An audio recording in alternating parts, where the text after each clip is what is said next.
nga makuha tayo ng mga patunan sa itong kinabuhi, ngon nga nangalagad tas Ginoo.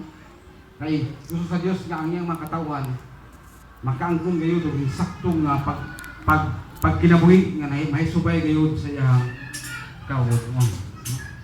Muna nga sa itong pagpalayon karon di na lang tayo matapos na kita.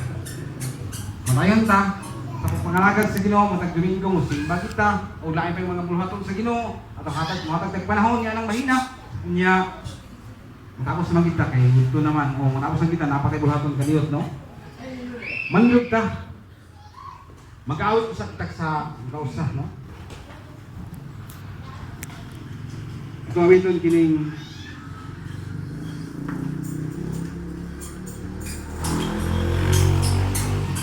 ikaw ang kusog ka na ako. Kaya kung watay kusog, ikan sa Diyos, hindi kita makapadayon ng susunahan. Mahimo nga, dunay kumatuban ng mga nagad mo lang. Mayon ta, ngampo ta ka ikaw ang kusog ka na ako. Thank you Lord, hallelujah. Thank you Jesus, hallelujah. Ikaw ang kusog